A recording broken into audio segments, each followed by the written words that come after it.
Good morning. So ఈరోజు పప్పు చేయబోతున్నాము.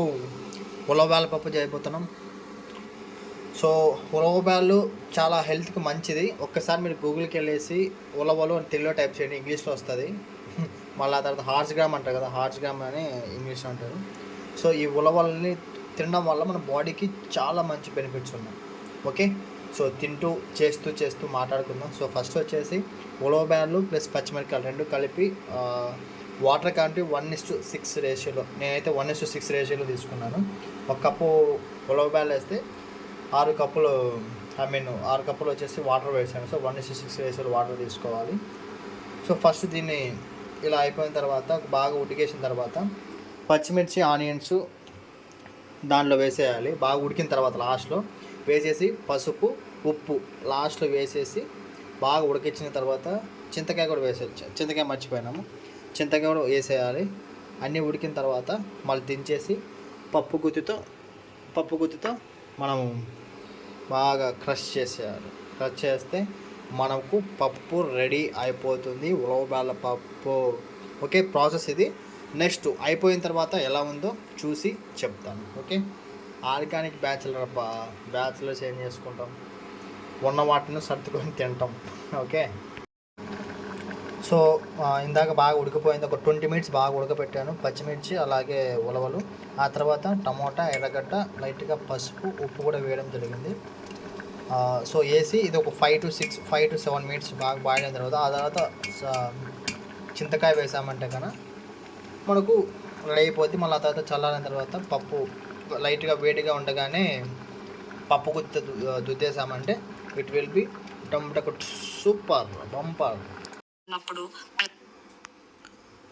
ఎస్, పప్పు ఉడికిపోయింది. సో నీళ్ళన్నీ వంచేసి ఒక గిన్నెలో వేసుకోవాలి. ఆ తర్వాత ఇది బాగా మెత్తగా పప్పు గుత్తితో బాగా దుద్దేసామంటే కనుక మనకు రెడీ అయిపోతుంది. మళ్ళీ ఆ తర్వాత మనం పక్క తీసి పెట్టుకున్న వాటర్ వచ్చేసి దీంట్లో వేస్తే అయిపోద్ది. ఆ తర్వాత మనము అన్నంలో కలుపుకొని తినచ్చు. ఇన్ కేస్ మనము అంటే పోపు పెట్టుకోవాలి అంటే తాలింపు మాదిరి వేయించుకోవాలంటే కనుక అది వేసినా బెస్ట్, బాగుంటుంది. సో చూద్దాం. ఓకే, అయిపోయినాక అన్నం తినేటప్పుడు మళ్ళీ ఒకసారి కలుపుతాము. సో చూడండి, పప్పు మనం ఇంకా మెత్తగా ఇలా రుబ్బేసుకుంటే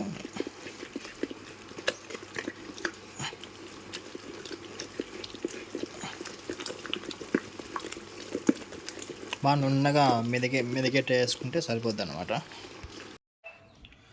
పప్పు రెడీ అయిపోయింది.